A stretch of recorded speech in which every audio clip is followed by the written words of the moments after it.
Hello students, मैं Taruna Bhatnagar कुड़ोज international school की ओर से आप सभी का हार्दिक स्वागत करती हूँ। प्यारे बच्चों, आज हम हिंदी प्रथम का अध्याय 6 पढ़ेंगे, दो बैलों की कथा। इस कहानी में बताया गया है कि हमें पशु पक्षियों के साथ कैसा व्यवहार करना चाहिए। हमें इंसानों की भांति ही पशु पक्षियों के साथ भी प्रेम करना चाहिए, उनके साथ भी अच्छा व्यवहार करना चाहिए। जब हम किसी पशु के साथ अच्छा व्यवहार नहीं करते तो जिस प्रकार मनुष्य को दुख होता है उसी प्रकार उन्हें भी दुख होता है। तो आइए आज हम इसी विषय से संबंधित एक पाठ पढ़ते हैं, दो बैलों की कथा। झूरी नाम का एक किसान था। उसके पास दो बैल थे, हीरा और मोती। दोनों बैलों में बहुत प्यार था। झूरी उनके चारे पानी का बहुत ध्यान रखता था, उन्हें कभी मारता पीटता नहीं था, अतः वे भी झूरी को बहुत चाहते थे। झूरी की पत्नी का भाई गया प्रसाद एक बार हीरा मोती को कुछ दिनों के लिए अपने गांव ले जाने लगा। बैल आश्चर्यचकित और दुखी थे। उनके चलने में वह उत्साह न था जो झूरी के साथ जाने में होता था। इसलिए रास्ते में उसने बैलों को बहुत पीटा और घर पहुंचकर उनके सामने रूखा सूखा भूसा डाल दिया, जिसे हीरा मोती ने सूंघा तक नहीं। रात होने पर दोनों बैलों ने वहां से भागने की ठान ली। उन्होंने एड़ी चोटी का जोर लगाकर रस्सियां तोड़ डाली और भाग निकले। पौ फटते ही वे अपने मालिक के घर में थे। झूरी ने जब उन्हें थान पर खड़े देखा तो सब कुछ समझ गया। वह प्यार से बैलों के शरीर को सहलाने लगा, परंतु झूरी की पत्नी उन्हें देखकर जल भुन गई। उसने उनके सामने रूखा सूखा भूसा डाल दिया, परंतु वे खुश होकर उसे ही खाने लगे। अगले दिन गया प्रसाद फिर आया और किसी तरह उन्हें अपने घर ले गया। अब गया प्रसाद ने उनसे बड़ा कठिन काम लेना शुरू किया। वह उन्हें दिन भर हल में जोतता और मारता पीटता। शाम को घर लाकर मोटे मोटे रस्सों में बांधकर उन्हें रूखा सूखा भूसा देता। वे लाचार निगाहों से एक दूसरे को देखते रहते। गया के घर में एक छोटी सी लड़की रहती थी। वह बैलों की दुर्दशा देखती तो उसे बहुत बुरा लगता।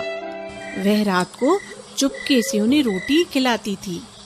दोनों बैल उसका प्यार देखकर अपनी मार और अपमान भूल जाते।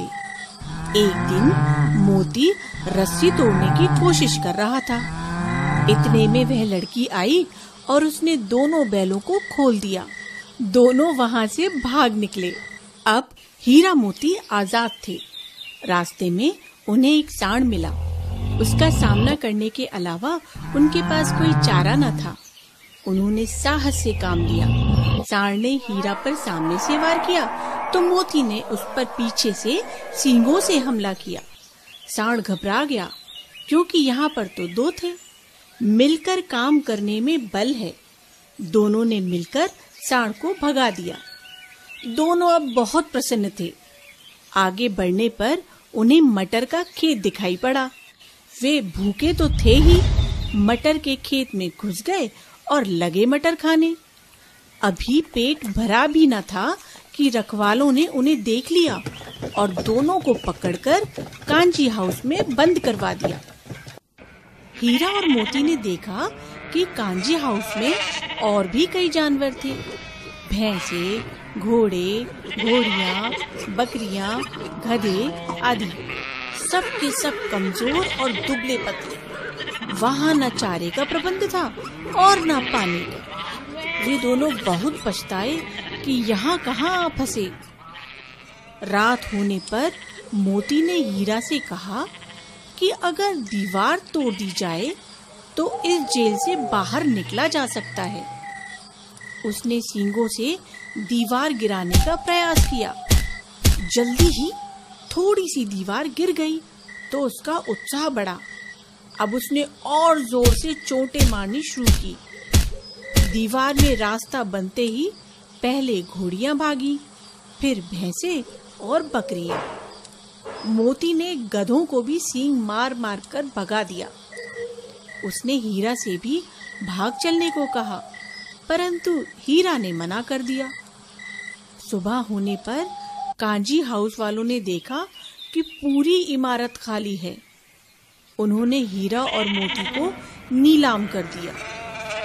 नीलामी से सबसे ऊंची बोली बोलकर एक व्यापारी ने उन्हें खरीद लिया। फिर वह दोनों को हाँकता हुआ अपने गांव की ओर ले चला। मार खाते खाते, भूख सहते सहते हीरा मोती बहुत कमजोर हो गए थे। उनकी हड्डियां निकल आई थी। भूख प्यास से व्याकुल बैलों में कुछ भी दम बाकी नहीं था। वे चुपचाप व्यापारी के साथ चलने लगे। रास्ता उन्हें कुछ जाना पहचाना सा लगा तो न जाने कहां से दम आ गया। वे दोनों तेजी से भागे। आगे आगे दोनों बैल, पीछे पीछे व्यापारी।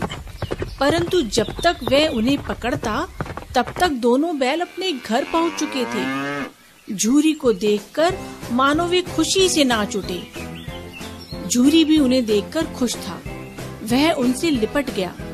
इतने में व्यापारी भी पीछे पीछे वहां आ पहुंचा और उन्हें मांगने लगा। मोती ने आओ देखा ना ताओ व्यापारी पर झपटा। व्यापारी जान बचाकर वहां से भागा। झूरी की पत्नी भी भीतर से दौड़ी दौड़ी आई। उसने दोनों बैलों के माथे चूम लिए।